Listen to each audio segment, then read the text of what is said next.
नमस्कार. आज आपण एका खूप मोठ्या आणि नाट्यमय घटनेवर बोलणार आहोत.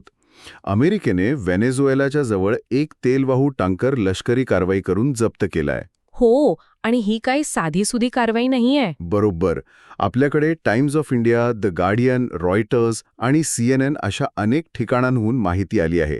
चला जरा बघूया की या एका घटनेमागे किती मोठं आंतरराष्ट्रीय राजकारण दडले. नक्कीच. आणि याची सुरुवातच इतकी धक्कादायक आहे की अमेरिकेच्या अटॉर्नी जनरलने स्वतः एक व्हिडिओ प्रसिद्ध केला. खरंच अटर्नी जनरलने? हो, हेलिकॉप्टरमधून कमांडोज जहाजावर उतरत आहेत असा तो व्हिडिओ आहे.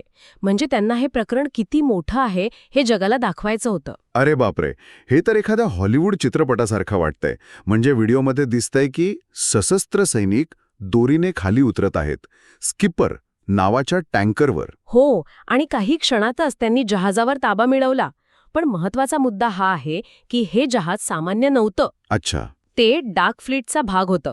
स्पूफिंग नावाचं तंत्रज्ञान वापरलं होतं. AIS spoofing? हो, म्हणजे जहाजाचं खरं ठिकाण लपवायचं.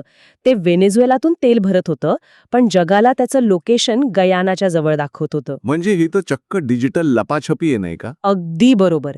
एका ठिकाणी दाखवून दुसऱ्याच ठिकाणाहून व्यवहार करायचा. पण ही कारवाई फक्त या एका जहाजापुरती नाहीये, बरोबर आहे? नाही, अजिबात नाही. कारण बातमी अशी आहे की अमेरिकेने राष्ट्राध्यक्ष निकोलस मदुरो यांच्या पत्नीच्या 3 भाच्यांवर हो, आणि इतर 6 तेल टँकर्सवरही नवीन निर्बंध लादले आहेत. आणि यातल्या दोघींना तर आधी अंमली पदार्थांच्या तस्करी प्रकरणात शिक्षा झाली होती असंही मी वाचलं. बरोबर. आणि इथेच अमेरिकेच्या धोरणातला एक खूप मोठा बदल दिसतोय. तो कसा? म्हणजे आत्तापर्यंत अमेरिका फक्त आर्थिक निर्बंध लादत होती, कागदी घोडे नाचवत होती असं म्हणूया. हो. पण आता त्यांनी थेट लष्करी हस्तक्षेप सुरू केला आहे. ही कारवाई म्हणजे एक प्रकारे चीन आणि रशियाला दिलेला संदेश आहे. अच्छा, म्हणजे व्हेनेझुएलाच्या माध्यमातून? हो, की आम्ही फक्त बोलणार नाही, तर समुद्रात उतरून प्रत्यक्ष कारवाई करू शकतो. आणि म्हणूनच त्यांनी कॅरेबियन समुद्रात लष्करी ताकद वाढवली आहे.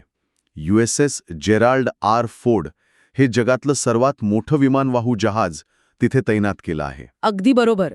ते एक तरंगत शहरच आहे.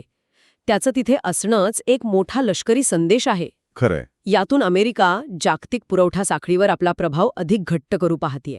पण ही तर उघड दादागिरी झाली.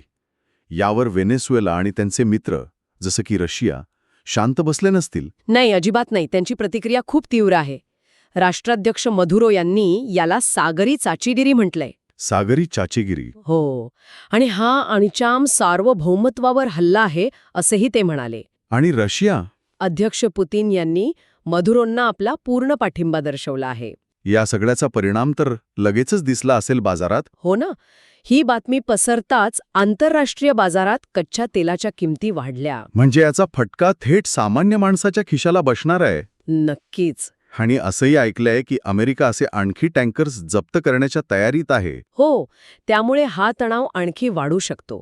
अमेरिका आता फक्त घोषणा करून थांबणार नाही, तर ते प्रत्यक्ष कारवाई करून निर्बंधांची अंमलबजावणी करेल, हा स्पष्ट संदेश यातून जातोय. तर मग या सगळ्याचा अर्थ काय लावायचा? अमेरिकेची ही जी नवी आक्रमक भूमिका आहे ती फक्त व्हेनेझुएलापुरतीच राहील की यातून कॅरिबियन समुद्रात एक मोठा संघर्ष पेट घेणार आहे? आणि याचबरोबर एक अजून मोठा प्रश्न उभा राहतो, तो म्हणजे या डार्क फ्लीटवर कारवाई करून अमेरिका जागतिक तेल व्यापाराचे नियमच आपल्या फायद्यासाठी बदलू पाहत आहे का? यावर खरंच विचार करायला हवा.